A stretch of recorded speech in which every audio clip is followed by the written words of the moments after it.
Bismillahirrahmanirrahim. Assalamualaikum warahmatullahi wabarakatuh. Alhamdulillahilladzi hadana lihada wa ma kunna linahtadiya laula an hadana Allah. Ashhadu an la ilaha illallah wahdahu la syarika lah wa ashhadu anna Muhammadan abduhu wa rasuluhu alladzi la nabiyya ba'dah. Allahumma salli ala sayyidina Muhammad wa ala alihi wa sahbihi ajma'in. Kita bersyukur kepada Allah Subhanahu wa taala atas nikmat-nikmat dan karunia yang Allah Subhanahu wa taala senantiasa limpahkan kepada kita. Baik itu nikmat lahir maupun nikmat batin. Nikmat-nikmat itu bagian daripada rahmat Allah Subhanahu wa taala kepada kita. Sehingga orang-orang yang beriman bisa menjadikan nikmat-nikmat itu sebagai sarana untuk meningkatkan kualitas dirinya menjadi hamba-hamba yang bertakwa kepada Allah Subhanahu wa taala.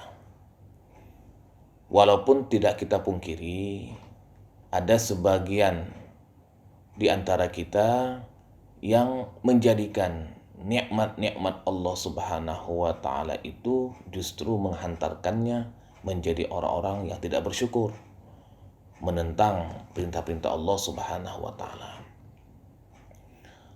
Allah Subhanahu wa taala mengingatkan kita, A'udzu billahi minasyaitonir rajim. Alam tarau annallaha sakhkhara lakum ma fis samawati wa ma fil ardh wa asbagha 'alaikum ni'amahu zahiratan wa batinah wa minan nasi man yujadilu fillahi bighairi 'ilmin wala hudan wala kitabim munir.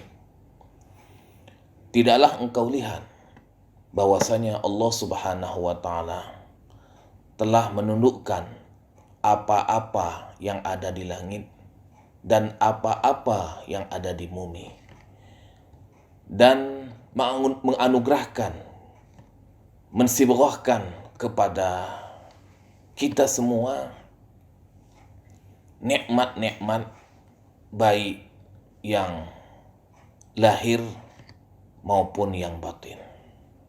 Di antara manusia ada yang membantah akan keesaan Allah Subhanahu wa taala tanpa ilmu, tanpa petunjuk, dan tanpa kitab yang jelas.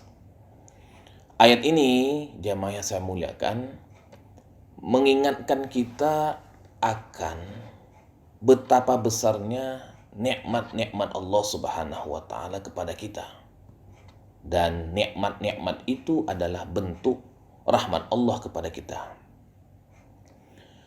Ada yang nikmat lahir.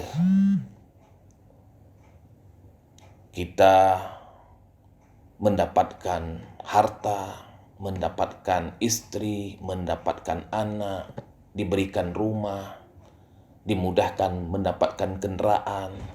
Ini semuanya adalah nikmat-nikmat zahir yang bisa kita lihat. Tetapi juga ada Allah Subhanahu wa taala berikan kepada kita nikmat batin yang ini jauh lebih besar kadarnya dibandingkan dengan nikmat zahir. Ada nikmat Islam, ada nikmat iman, ada nikmat kita diberikan Al-Qur'anul Karim. Nikmat kita bisa menjalankan perintah Allah Subhanahu wa taala, dan nikmat kita bisa meninggalkan larangan-larangannya. Tentunya nikmat yang batin ini jauh lebih baik dibandingkan dengan nikmat zahir yang Allah Subhanahu wa taala berikan kepada kita. Ibnu Qayyim membagi nikmat itu menjadi dua. Ada nikmat mutlaqah, ada nikmat ghairu muqayyadah atau nikmat muqayyadah.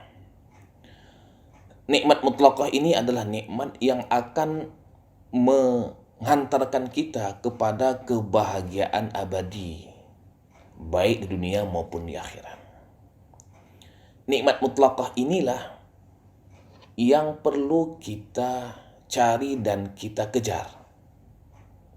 Nikmat mutlakah itu misalnya iman, Islam, Al-Quran, Tauhid, yang akan memberikan kepada kita keberuntungan baik di dunia maupun di akhirat. Adapun nikmat yang muqayyadah adalah nikmat yang terikat, tidak abadi. Nikmat-nikmat yang kita rasakan di dunia, nikmat mendapatkan harta, mendapatkan pasangan, mendapatkan anak, rumah, jabatan, perniagaan, bisnis dan sebagainya, itu semuanya adalah nikmat muqayyadah, nikmat yang tidak abadi. Maka Allah Subhanahu wa taala mengingatkan kita agar bersyukur terhadap apa yang Allah Subhanahu wa taala berikan kepada kita. Jangan sampai nikmat-nikmat itu menghantarkan kita menjadi orang yang kufur. Afabil batili yu'minun wa bi ni'matillahi yakfurun. Apakah dengan kebatilan mereka beriman dan dengan nikmat Allah Subhanahu wa taala mereka kufur?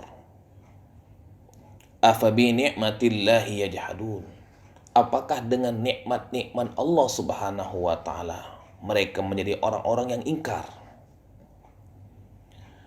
Ayat-ayat ini mengingatkan kita untuk menggunakan nikmat-nikmat Allah Subhanahu wa taala baik yang zahir maupun yang batin untuk menjadi orang-orang yang bertakwa kepada Allah Subhanahu wa taala.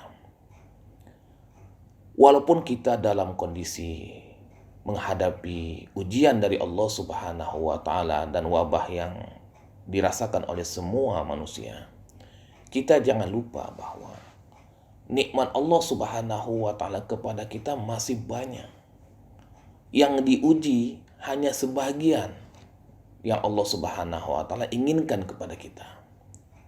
Jangan sampai ujian yang sedikit ini membuat kita kufur terhadap nikmat-nikmat Allah yang besar.